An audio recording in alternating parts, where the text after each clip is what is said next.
Hello and welcome. I'm Tiffany Wong, and here's what happened this week. Taiwan's cabinet has passed a new special budget focusing on boosting resilience and improving the country's defense. As Alan Liu reports, it's a direct response to China's increasing gray zone threats. This is the Hualien, Taiwan's fourth 1,000-ton patrol vessel. Just delivered to the Coast Guard, it's part of the country's efforts to boost domestic shipbuilding. Now, Taiwan is looking to pour even more resources into this area, with a proposed $272 million for new vessels designed to withstand strong winds, heavy seas, and collisions. It's just part of a $17.2 billion special budget put forward by the Lai administration, focused on boosting resilience. The plan is getting support from some in Taiwan's legislature. Chen Guanting, a lawmaker on Taiwan's Foreign Affairs and Defense Committee, told TaiwanPlus that Taiwan should build more small and medium-sized high-speed vessels and step up coordination with the Navy and local fisheries to respond more effectively. But beyond maritime security, the special budget would also strengthen cybersecurity and battlefield preparedness, while investing in domestic drone production. It comes amid increasing Chinese aggression against Taiwan in what the cabinet calls Beijing's hybrid warfare, which combines military intimidation with gray zone warfare, strategies that fall short of open conflict, but are intended to wear down Taiwan's military. 中国近年来持续不断的来进行这个灰色地带的袭扰，那并同这个军事行动的规则，我们不能够对这样的威胁的存在呢视而不见，所以我们必须要正视它，我们必须要警觉。Analysts say this approach is intensifying. 我的观察是，这预算对台湾非常重要，因为现在整个中国的威胁是从灰色地带行动转向高强度灰色，也就是英文可能分法是这种从 light gray 变成 dark gray 的部分，这是它的整个就是样态的转变。In addition to traditional military hardware, Taiwan is putting more emphasis on what it calls a whole-of-society resilience approach, which combines official responses to emergencies or disasters with a strong civil defense. The special budget will now go to the legislature, where it looks likely to get a majority vote. Dolphin Chen and Alan Liu for TaiwanPlus. Taiwan's largest semiconductor industry event, Semicon, was held this week in Taipei. It brought in officials and tech executives from around the globe, with the hype giving Taiwan's stock market a big boost. Chris Gorin was at the event's opening.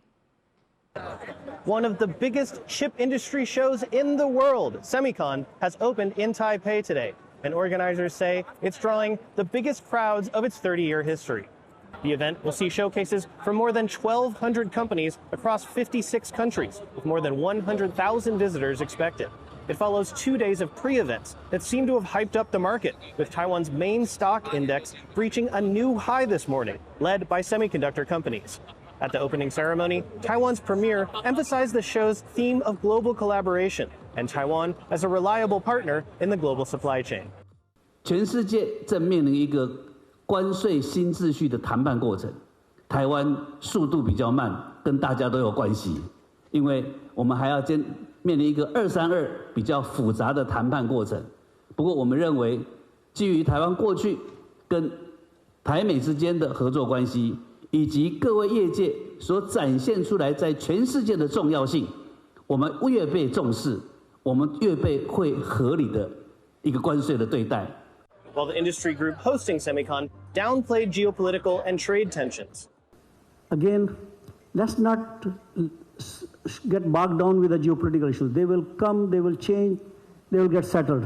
But let's keep focus on what our destiny is, what our strategy is, and just keep going that direction and keep on doing, because we cannot slow down. The show continues through Friday and will include panels and talks from tech executives on topics from sustainability to women in tech. Now, Semicon is ultimately a business show, and with so many global companies here, we may see some big deals announced over the next few days. Alex Chun and Chris Gorin in Taipei for TaiwanPlus. Czech officials held their first ministerial visit in decades to Taiwan to check out Semicon.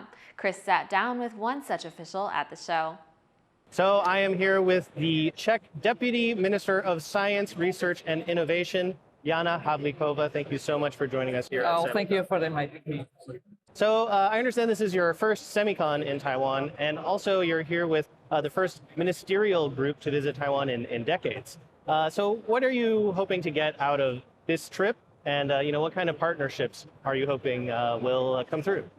And it's really amazing experience for us because our previous visits already was held really strictly on a bilateral level with bilateral discussions and maybe also bilateral outputs. But now we are experience this international context, and we could talk also with other partners and also see the semiconductor sector, in terms of the ministerial level, we see it as a part of natural development of our relations in the area of science and technology. So do you think that this might lead to even more ministerial visits in the future to Taiwan? I can say it depends, on the opportunities which could be connected with these visits.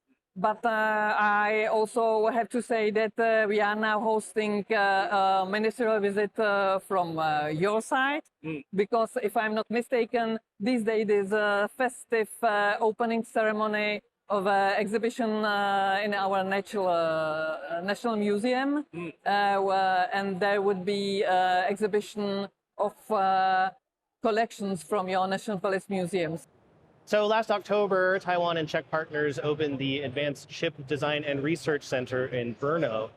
In the time that has been open, how do you see those projects turning into jobs in the Czech Republic and increasing partnerships with Taiwan? So this is just one part of a complex, I would say, tool to intensify and deepen our cooperation.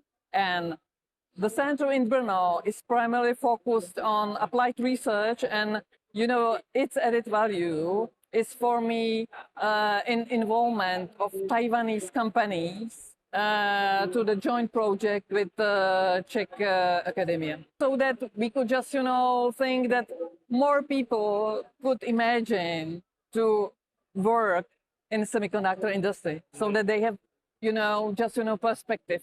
Working in life perspective in this. Just in the short time that it's been open, have you noticed more enthusiasm for that career path? Yes.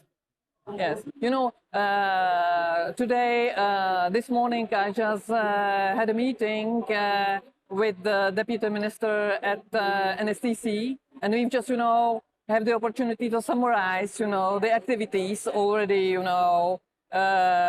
held in our relations. It's really amazing, because I visited Taiwan 3 years ago, and I really could see the difference, because so many projects and, so many people contacting and communicating with each other, I really do hope that there will be many tangible outputs in the near future.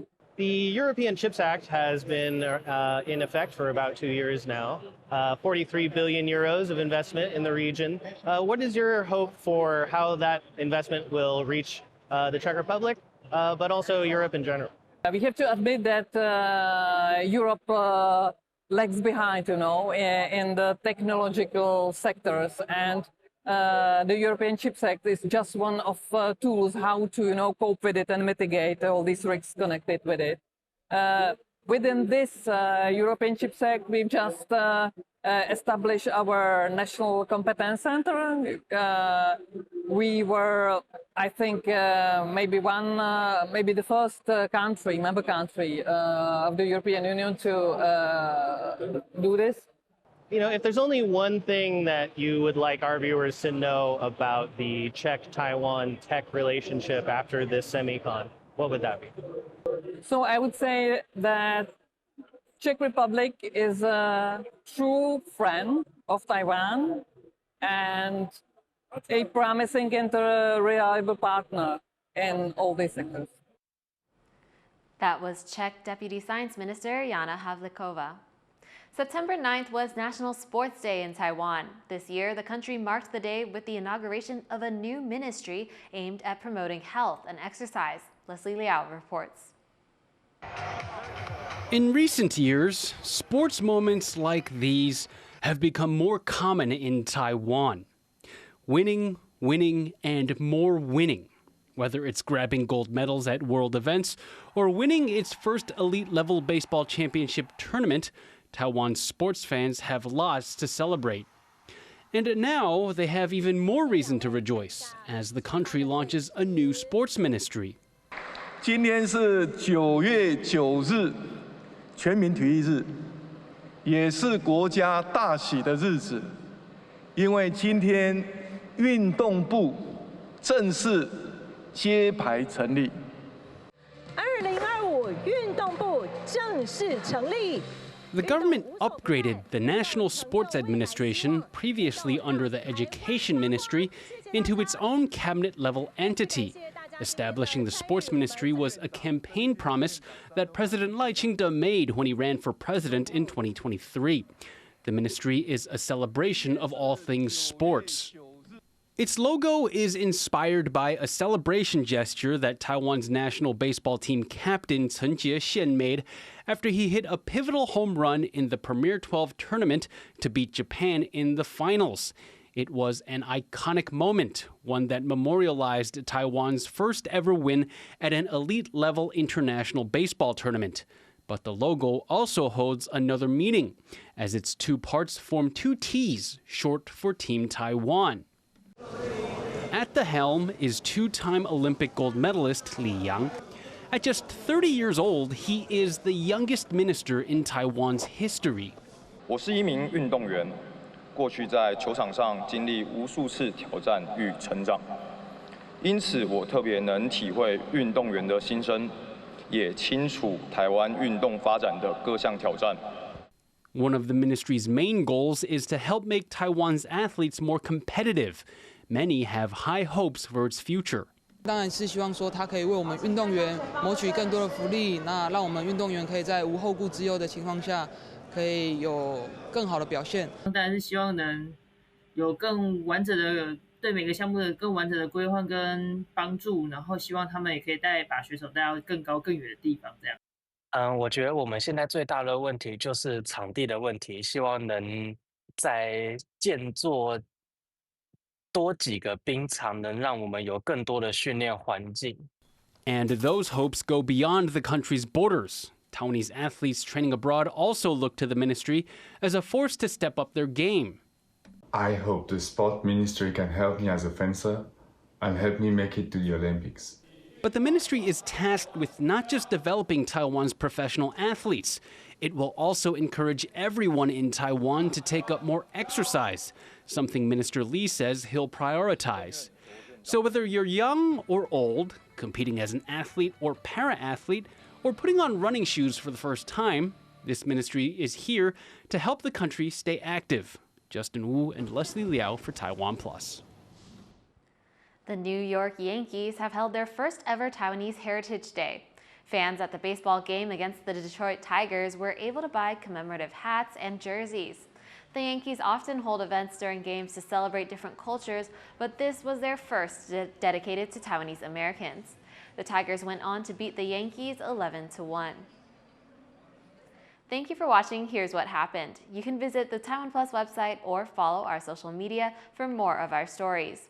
Finally, we bring you to New York, where an ad launched by overseas Taiwanese groups is urging Taiwan's inclusion in the United Nations as the organization's General Assembly began. I'm Tiffany Wong. Take care and see you next time.